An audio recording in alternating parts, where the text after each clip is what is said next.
Pois é, meu irmão, vou te deixar com a pulga atrás da orelha. É.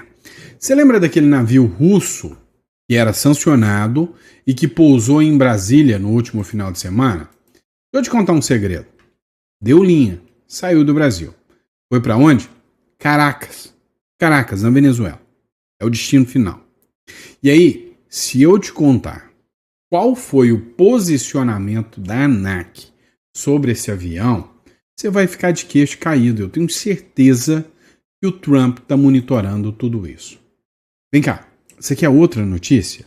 Você já ouviu a frase "o tiro saiu pela culatra"? Pois é, quer dizer que você vai dar um tiro, e em vez do tiro sair pelo cano do revólver, ele sai pelo tambor e mata quem está atrás.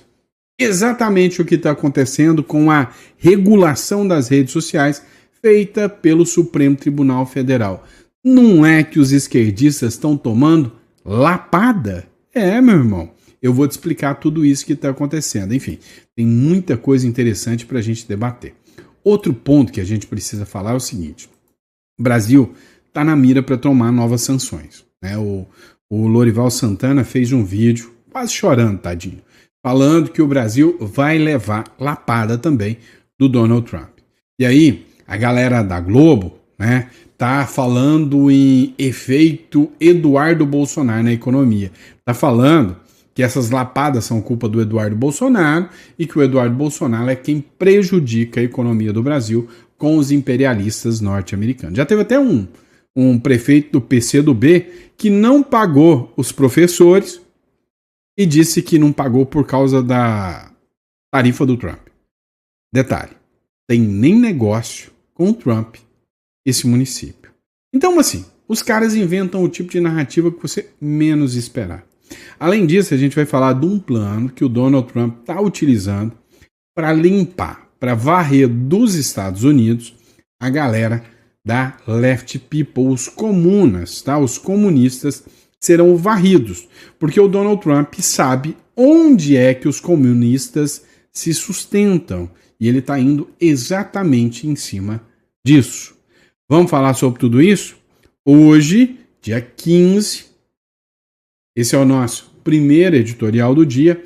É uma honra, um prazer enorme poder estar trazendo um conteúdo de alta relevância para vocês. Você acha que o nosso conteúdo é bom? O meu conteúdo te informa, te orienta, ou no mínimo, te diverte? Clica aqui no sininho, clica no botão inscrever-se, bora bater a nossa meta de 2 milhões de seguidores. Uma coisa eu sei, a galera da Left People tá incomodada com o nosso canal. Você não tem noção do tanto de mensagem com xingamento que essa galera da Left People coloca aqui. Por quê? Porque o nosso conteúdo tem impacto. A gente alcança muitas pessoas. Aí vira e mexe a gente recebe até ameaça, né? Mas não é à toa que a gente tem blindado. Mas até ameaças, né? Mas assim, no mais é xingamento. A maioria é xingamento. De ódio mesmo, mas é xingamento. Tá bom? Então vamos para cima, vamos entender tudo que está rolando, está acontecendo aqui no nosso Brasil varonil e vamos entender o que está rolando, né, na política. Hoje é política interna, não é geopolítica não, pelo menos no começo. Vamos para cima. Seguinte, pessoal, presta atenção no que está rolando.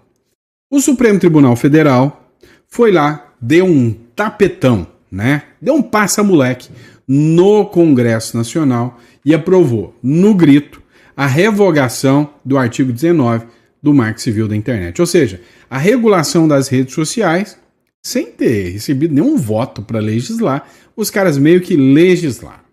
O que eles não contavam? Não contavam, com minha astúcia, não é isso não.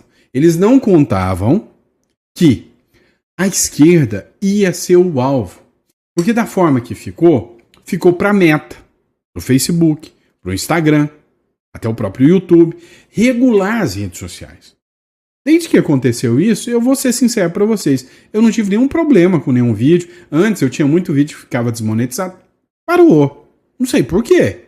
Agora a galera da esquerda, os comunas, estão levando o vral o tempo inteiro.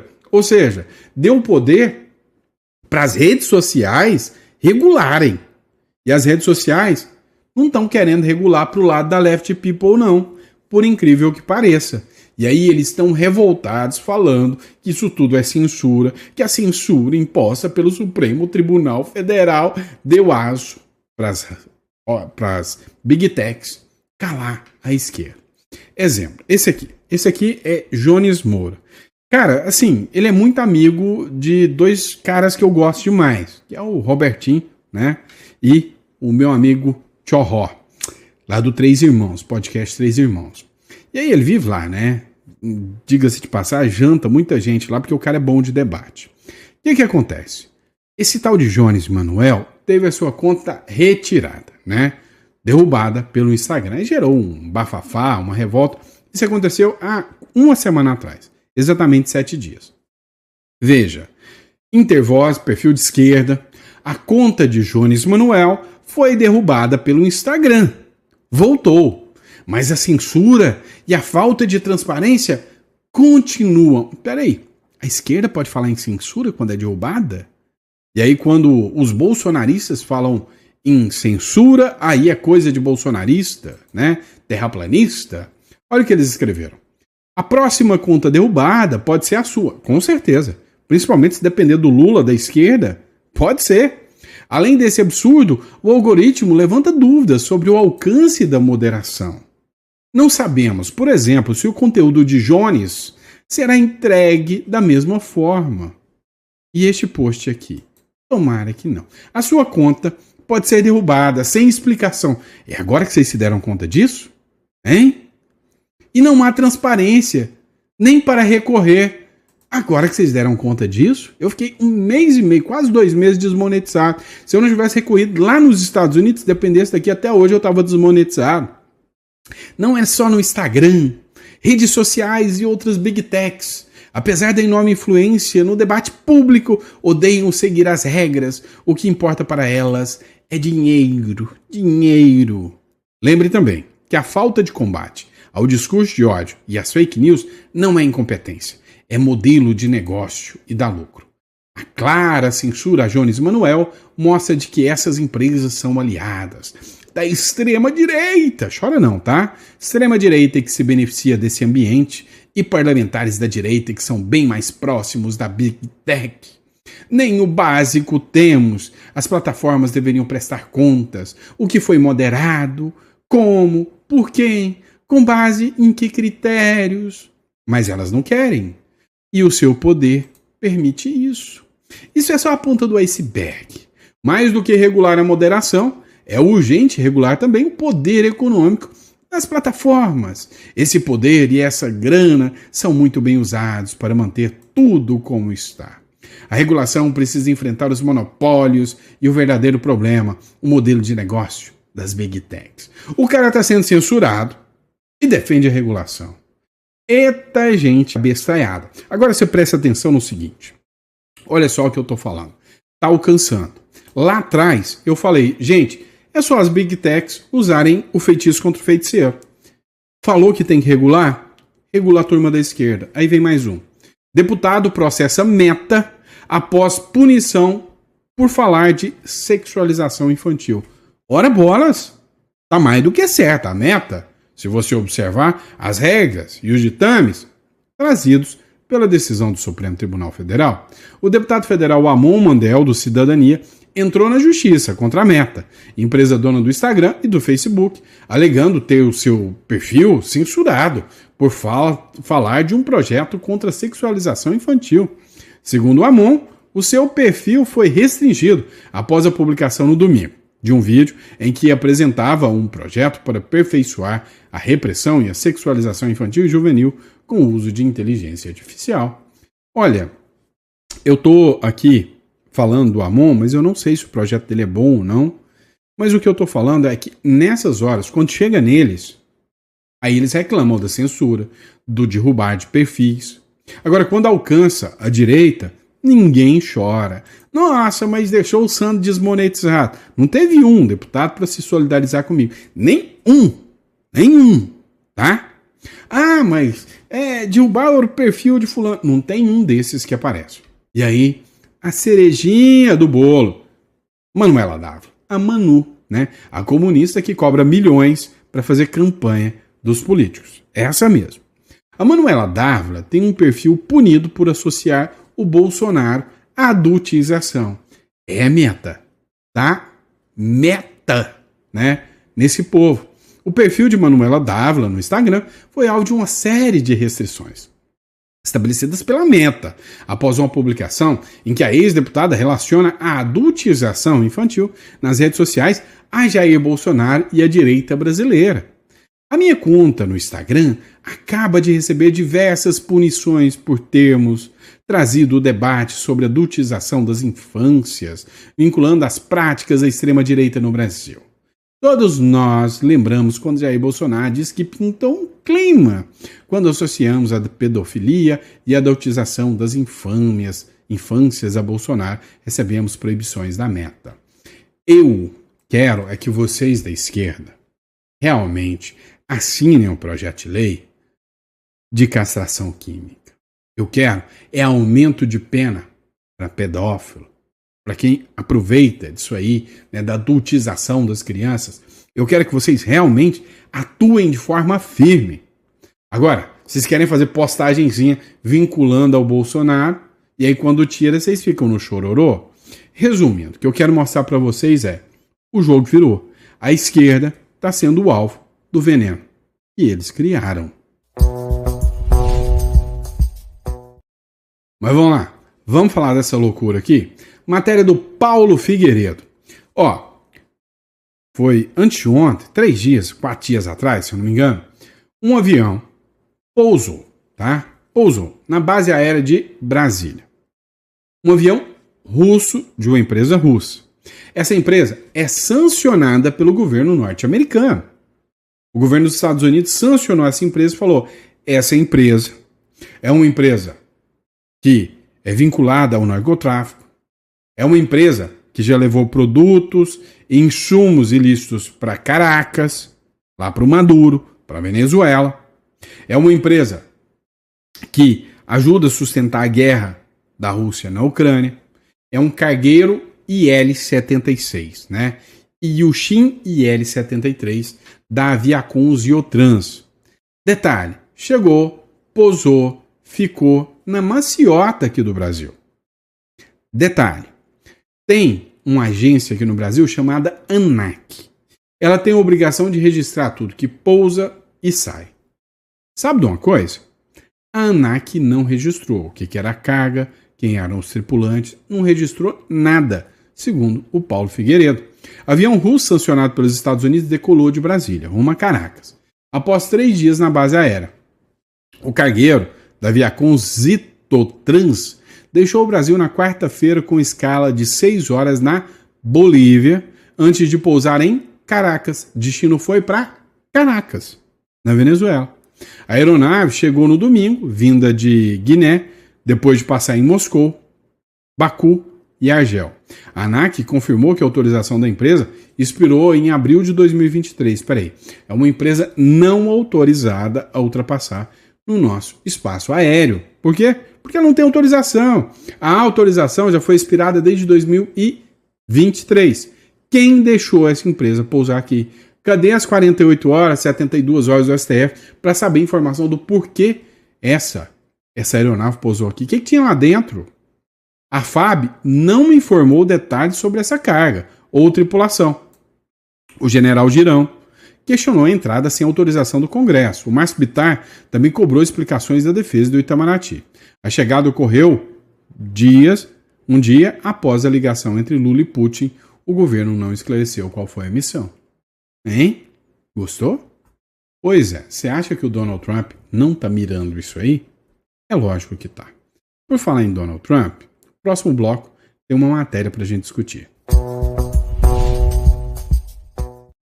O Trump, ele tá meio assim com o Brasil, ou melhor, com o governo brasileiro. Segundo o G1, o Trump disse que o Brasil é um, abre aspas, péssimo parceiro comercial e volta a mentir sobre as tarifas. Mentir sobre as tarifas? Olha só, guerra comercial. O presidente dos Estados Unidos, Donald Trump, afirmou que o Brasil é um péssimo parceiro comercial e chamou o processo contra o ex-presidente brasileiro, Jair Bolsonaro, de execução política, em uma conversa com jornalistas na Casa Branca nesta quinta-feira. Ao ser questionado sobre as tarifas aplicadas a países da América Latina e a aproximação deles com a China, principalmente após a medida, Trump afirmou que não está preocupado e voltou a atacar o Brasil. Abre aspas. O Brasil tem sido, né, a interpretação do pessoal, eles não sabem diferenciar o com o tem sido, né? Assim, são situações completamente diferentes, é uma questão de interpretação. O Brasil não é um péssimo parceiro comercial. Tem sido, desde 2023, eu acredito. O Brasil tem sido um péssimo parceiro comercial em termos de tarifas. Como você sabe, eles nos cobram tarifas enormes, muito maiores do que as que nós cobramos. E basicamente, nós nem estávamos cobrando nada. Eles cobram uma tarifa enorme e tornaram tudo muito difícil de fazer. Então agora, eles estão sendo cobrados em 50% de tarifas e não estão felizes. Mas é assim que funciona. Tá errado o Trump? Olha, cá entre nós, tá errado o Donald Trump? Você sabe que não tá. Vamos lá, deixa eu te perguntar. Vou fazer de novo. Eu compro um carro de $20 mil nos Estados Unidos. Mando buscar lá nos Estados Unidos e ele chega aqui para me vender. Paguei 20. Com ICMS, IPI, papapá, né? Imposto de importação e tal. Esse veículo que custa $20 mil nos Estados Unidos chega aqui no Brasil no mínimo a $46 mil. Muito mais do que o dobro. No mínimo. Agora a gente inverte o bagulho, né? Carro não, que a gente não produz carro. Mas vamos pegar um maquinário agrícola aqui. A gente pega um maquinário agrícola que custa $20 mil no Brasil. O Trump vem cá, ou um americano vem cá e compra, paga $20 mil para o brasileiro aqui. Viaja o oceano, seguindo a mesma regra, o mesmo jeito, chega lá, paga as tarifas. Vai sair por mais ou menos $26 mil. Um custo de frete, o FOB, tudo isso. Mais ou menos $26 mil. Deu para você entender o tamanho da diferença? Se você não entendeu isso, aí fica difícil a gente conversar. Tá? Se você não entendeu tanto que o brasileiro paga caro nas coisas, se você não entendeu que uma porcaria de um carro popular aqui no Brasil, uma porcaria de um carro, é 3 vezes mais caro do que um carro de, para nós, considerado luxo, e para eles é popular lá nos Estados Unidos, aí você tá lascado, né? Aí você não entende nada de economia, de Brasil, de Estados Unidos, nem nada, né? Vamos lá, ó. Vem mais chumbo grosso dos Estados Unidos contra o Brasil, sinaliza o Lorival Santana. Quase chorou para falar isso aqui, mas ainda vem mais sanção. A informação que eu tenho agora é de que vão vir mais coisas do governo americano contra o governo brasileiro. Você tem identificação se havia Departamento de Estado, Casa Branca? Não sei, não tenho detalhes. Certamente é coordenado pelo Departamento de Estado. Agora, se a ordem virá por meio da área do comércio, da área do Tesouro, que seria a Lei Magnitsky, ou no caso do Departamento de Estado, diretamente a questão dos vistos, eu ainda não sei, espero descobrir o mais rápido possível. Nós também esperamos descobrir o mais rápido possível. Só torço, só peço que não sacaneie o povo brasileiro, né? Porque, vem cá, fica punindo o povo brasileiro, que paga caro, que se sacrifica, se bem que o povo brasileiro merece, de certa forma, né? Merece. Vocês sabem por quê. Vai direto nos caras. É pra punir, é pra sancionar? Vai lá. Pega até o cachorro, faz o que vocês quiserem. Mas deixa o povo brasileiro tranquilo e em paz. Vamos lá. Agora, dá uma olhada nisso aqui. O senador Márcio Bittar, ele quase que desunhou aqui o modus operandi da turma dos Comuna, né? Ele fez a publicação aqui, né, no perfil dele, o senador desenhou, e aí colocou os comunas aqui, né? Colocou aqui, ó, os 4 passos da estratégia comunista em execução aqui no Brasil. Escuta o que ele fala. A estratégia que Lula está implementando no Brasil é a mesma receita do comunismo que levou à miséria a Venezuela e todos os outros países dos quais foram aplicados essa mesma receita. Então, eu vou te mostrar 4 passos que todos eles seguem. E claro, os mesmos passos estão sendo seguidos aqui no Brasil. Passo número 1, conquista da hegemonia cultural. Antes de tomar o poder, eles tomam a cultura. Eles se infiltram nas escolas, universidades, na mídia, nas artes, e aí reescrevem a história, destroem os valores da família, da fé, e chegam a ensinar os nossos filhos a odiar os pais. E aqueles que produzem, eles preparam o terreno. Passo número 2. Uma vez no governo, eles iniciam o ataque ao motor da nação. Atacam a propriedade privada, perseguem o agronegócio com a desculpa ambiental, criam uma burocracia infernal que sufoca as empresas e espanta os investimentos. O objetivo é, claro,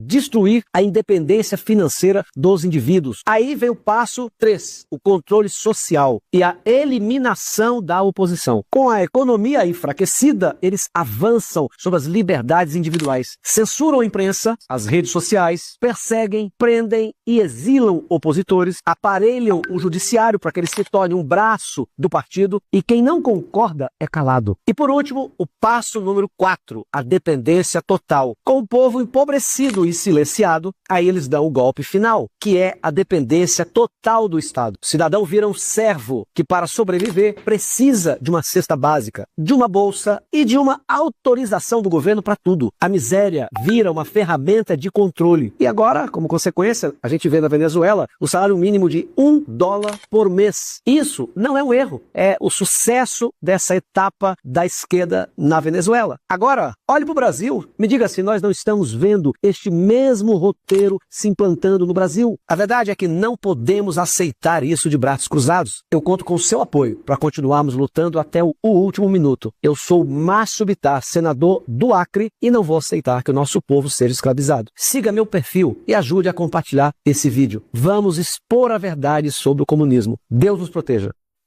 Pois é, pessoal, perfil aqui do senador Márcio Bittar. Vou fazer uma pergunta clara para você e bem objetivo. Ele está errado?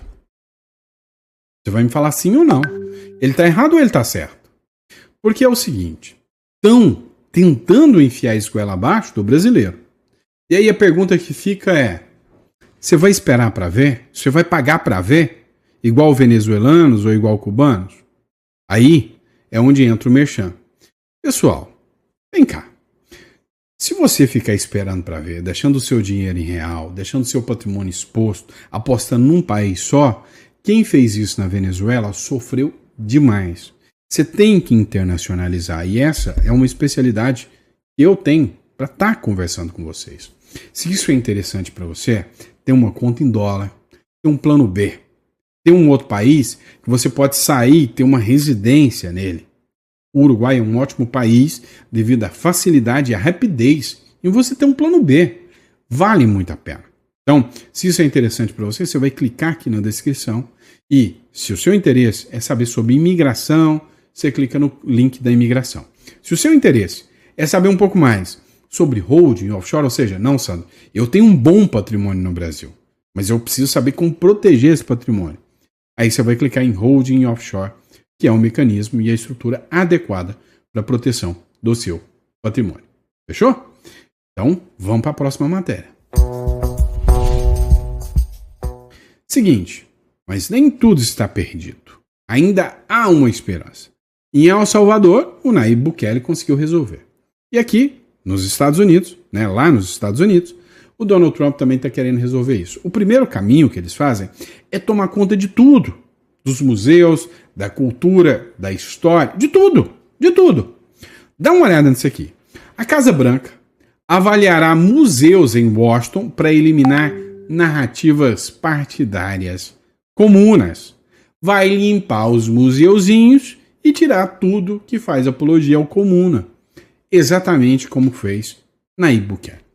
A Casa Branca ordenou uma avaliação das exibições dos principais museus em Washington, para afirmar seu alinhamento com a visão dos Estados Unidos promovida pelo presidente Donald Trump e eliminar as narrativas divisórias ou partidárias. Desde que voltou à presidência, em janeiro, o republicano busca controlar as principais instituições culturais do país, ao mesmo tempo que reduziu o financiamento para as artes. E aí vai ter sempre um comum aqui gritando: censura! O Trump está censurando! E aí você deve ter pensado também, né? Ué, Sandro, mas peraí. Ele disse que vai entrar para saber o que o pessoal está publicando. Isso não é censura mesmo, não? É e não, né? Se você observar que ele vai estar monitorando, sim, é censura. Agora, o que ele prometeu é que não haverá um financiamento público, publicações, né? Obras de artes financiadas nos museus norte-americanos, financiados com dinheiro público, qualquer tipo de publicação que remeta à ideologia política. Tá certinho, certinho. Acaba disso, do cara ir lá e pregar uma cara do Che Guevara lá, né? E falar que aquilo é uma instituição artística. O cara ir lá e colocar uma foto do sovaco e falar: isso é arte, com o símbolo do PTzinho. Não, não dá, né? Então tá certinho o Donald Trump, tá? E aí a esquerda? Esperneia. Deixa espernear. Mas eu vou te contar um segredinho. Só não repara no chororô da esquerda, tá? Olha só o desespero do pessoal da Globo quando o Donald Trump tá limpando a essência cultural, a essência, sabe, do que a questão da esquerda arraiga, né? No sistema cultural, no sistema dos artistas, no sistema da educação.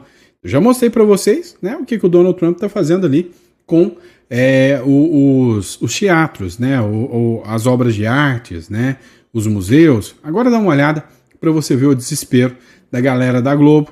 Após se autodeclarar presidente do Kennedy Center, Donald Trump diz ter vetado artistas progressistas de esquerda em premiação nos Estados Unidos. Veja o chororô da esquerda. Está ganhando essa guerra cultural, né? Trump ocupou Washington, a capital americana, com soldados da Guarda Nacional. E também conquistou o centro cultural da cidade.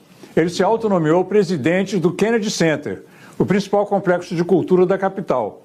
E hoje foi lá para anunciar que vai ser o mestre de cerimônias da festa anual do centro em dezembro.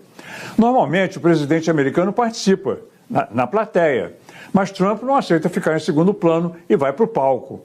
Ele revelou os nomes dos homenageados deste ano: o ator Sylvester Stallone, a cantora Gloria Gaynor, o cantor de country George Strait, o ator britânico Michael Crawford e a banda Kiss. Trump disse que escolheu esses nomes e vetou outros porque eram progressistas. Tem um projeto na Câmara para mudar o nome do centro para Trump Center. E ele acha que está ganhando essa guerra cultural, né? Trump ocupou Washington. Ele não acha que está ganhando. Cá entre nós, o desespero da turma é porque ele está ganhando. Está ganhando essa guerra cultural. Agora, o último passo agora, nós vamos falar aqui dentro do Brasil. Vamos falar sobre denúncias feitas pelo Tagliaferro. Vem comigo. Olha só, pessoal. O Victor Von Serran publicou o seguinte. O Tagliaferro está fazendo denúncias, né, sobre a atuação dele enquanto assessor do ministro do Supremo, Alexandre de Moraes. O Tagliaferro teria dito a algumas pessoas, antes de suas entrevistas, que parte dos arquivos envolvendo os processos do Moraes, coletados como provas, não teriam sido destruídos, mas guardados. Ou seja, na visão aqui do Von Serran, isso poderia incluir, inclusive, as imagens do 8 de janeiro que o Flávio Dino disse que apagou. Você entendeu bem. O Tagliaferro disse que ainda podem existir as imagens do 8 de janeiro ditas apagadas pelo Flávio Dino. Pode ser. O Centrão, que está pistola por causa do Flávio Dino ter segurado as emendas, começou a salivar com a possibilidade de um pacote Moraes-Dino para empichar. Ou seja, o Centrão está articulando o impeachment de Dino e Moraes. Isso pode estourar a qualquer momento. Se isso não for possível até a troca de senadores em 2026, eles acreditam que a pressão vai ajudar a liberação da grana, que é a emenda. E aí eu vou colocar aqui uma publicação feita, para mim, hoje uma das mais top jornalistas do Brasil, amiga Cristina Grêmio, que fez uma publicação do Tagliaferro. Escreveu o seguinte: novas denúncias contra Alexandre de Moraes. Ex-assessor Eduardo Tagliaferro afirma que vai mostrar ao Brasil os bastidores do gabinete do ministro. Além disso, foi indiciado pela Polícia Federal por vazamento de informações sigilosas à imprensa, acusado de prejudicar investigações e minar a imagem do judiciário. É a publicação, né, sobre o Tagliaferro aqui. Isso aí, é que o material está todo numa emissora internacional e a única exigência a mim que foi feita é não ficar falando, não divulgar o que eles vão divulgar. Isso aqui que eu tô falando não é nada grave perto do que vem. Não é nada grave. Perto do que vem é fichinha, entendeu? Muitos envolvidos, pessoas de extrema importância no país. Então a exigência que me foi feita pela emissora é não fale nada. Só isso. Mas o povo vai saber. Foi justamente porque nenhuma emissora do Brasil quis comprar essa briga. Eles ficaram escondidos. Há muito tempo tentando que acontecesse sozinho, fique muito claro, e ninguém quis comprar essa briga. Tenho recebido agora mensagens de alguns jornalistas da Globo, do Estadão. Eu não tô falando. Primeiro, por conta da exclusividade que me foi pedido pela essa grande emissora. Segundo, porque assim, foram tentativas frustradas. Não quiseram fazer. Agora eles querem furo? Não vão ter furo. Eu vou colocar numa imprensa que de fato é séria. Vai sair, é que o material tá todo numa emissora internacional e Veja o que ele falou. Ele passou todo o material para uma emissora internacional. E essa emissora internacional, ela fez uma exigência. A exigência era, olha só, não divulgue isso para outras emissoras, eu quero exclusividade, eu farei uma revelação bomba, uma emissora internacional. Pode ser a Reuters, The Economist, pode ser até o The New York Times, The Washington Post, não sei. Sei que uma publicação desse tamanho abalaria, de certa forma, a estrutura do sistema.